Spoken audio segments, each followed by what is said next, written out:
Bonjour les enfants, bienvenue dans une nouvelle vidéo de révision en mathématiques. Des leçons précédentes de 1 jusqu'à 8, nous avons vu tout ce qui est numération et aujourd'hui nous allons commencer la révision dans la partie grandeur. Et la leçon d'aujourd'hui, nous allons voir quels sont les instruments et les unités de mesure. Imaginez que je vous demande de prendre le caddie et d'aller dans le magasin à côté et de me chercher 2 sacs de tomates, une bouteille de lait, du papier cadeau et en plus vous devez faire cela en peu de temps. Vous allez me dire, ça marche pas comme ça au magasin, il faut préciser, on doit savoir combien il faut prendre. Oui, c'est vrai, au magasin on doit préciser, donc je dois vous répondre et je dois vous dire, j'ai besoin de 2 kg de tomates, 1 litre de lait, 1 mètre de papier cadeau et de faire cela en 15 minutes. Et là, ce sera plus clair pour vous et vous saurez faire les courses tranquillement. Et voilà pourquoi toutes ces unités ont été inventées exactement pour préciser le combien on a besoin de chaque chose. Si vous faites une balade à la maison, par exemple dans les outils de papa, vous allez trouver cet instrument. Vous allez à la cuisine, vous allez trouver aussi cet instrument. Vous partez avec votre maman, avec votre papa chez le boucher, vous allez trouver encore un autre instrument. Et sûrement dans votre salon, il doit y avoir aussi cet instrument accroché au mur. Voici les grandeurs que nous allons voir dans notre leçon. Nous allons voir les longueurs, les masses, les températures, les capacités, les durées et les prix.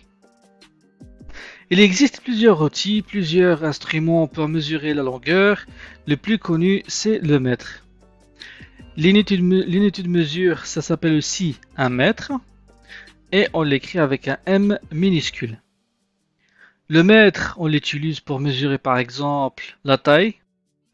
Les gens qui travaillent aussi, par exemple le menuisier, ils l'utilisent pour mesurer le bois avant de le couper, afin de construire par exemple des portes, des fenêtres, des meubles.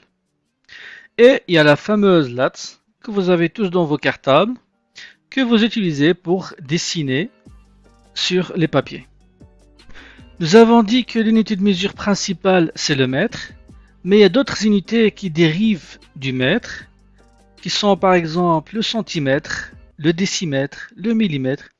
Toutes ces unités, nous avons besoin pour mesurer des objets selon leur taille.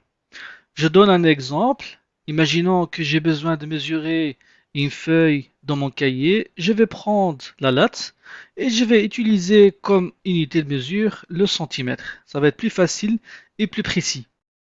Par contre, si j'ai besoin de savoir la distance entre la maison et l'école, si l'école est proche, on peut utiliser le mètre, mais si l'école est loin, dans ce cas, on doit utiliser une autre unité qui s'appelle le kilomètre. Passons maintenant à la grandeur suivante qui est les masses.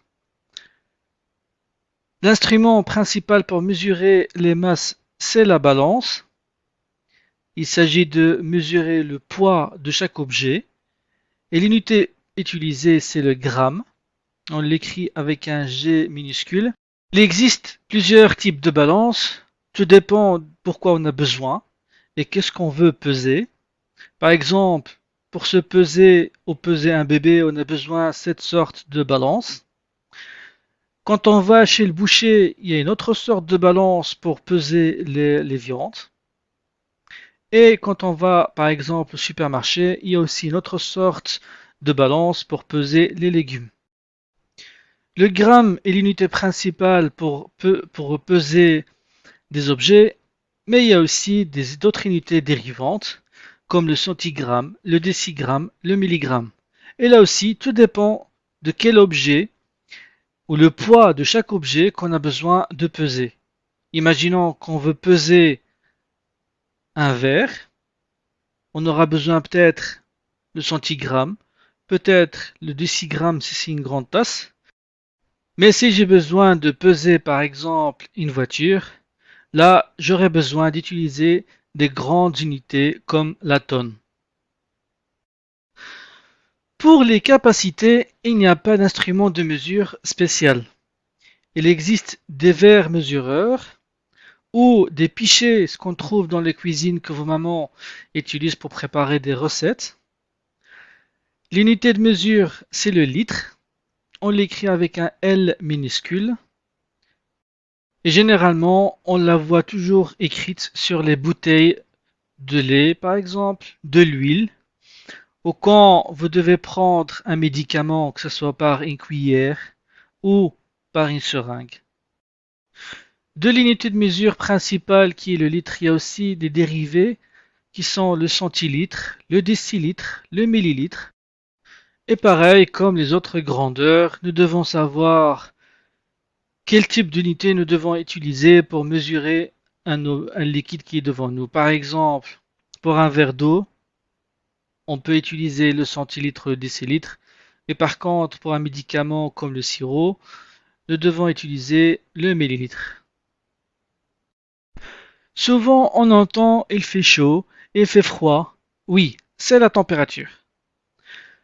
Pour mesurer la température, il y a un instrument qui est très connu, qui est le thermomètre. Et il existe en plusieurs formes selon le besoin et selon l'utilisation. L'unité utilisée, c'est le degré Celsius. Parfois, on utilise aussi le Fahrenheit, mais souvent, vous allez devoir utiliser le degré Celsius.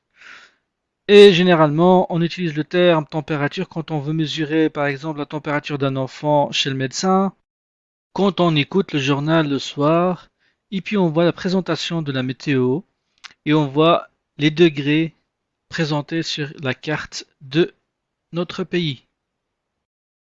Parlons maintenant des durées ou du temps. Le temps, généralement, on le mesure avec soit une horloge, une montre, un chronomètre ou tout simplement un réveil. L'unité de mesure principale, vous la connaissez tous, c'est l'heure. On l'écrit avec un H minuscule. Et généralement, on a besoin de parler du temps ou de la durée quand on veut savoir quelle heure elle est. Ou quand on a une voiture, par exemple, qui a parcouru une distance, et on veut savoir quelle distance il a parcouru dans une heure. Et de l'heure aussi, il y a aussi des dérivés comme la minute, la seconde, ou le jour, le mois, ainsi de suite. Nous arrivons à notre dernière grandeur d'aujourd'hui, qui est les prix. Nous savons tous que nous avons besoin de connaître les prix et les instruments qu'on utilise généralement pour les reconnaître sont soit des billets, de la monnaie, des cartes. Ici en Europe, on utilise l'euro. Avant, chaque pays avait son unité de mesure des prix. Mais avec le temps, plusieurs pays se sont regroupés, comme ici l'Europe, il a regroupé plusieurs pays. Quand on va en Amérique, aussi, il y a plusieurs pays qui se sont regroupés, ils ont choisi comme unité le dollar.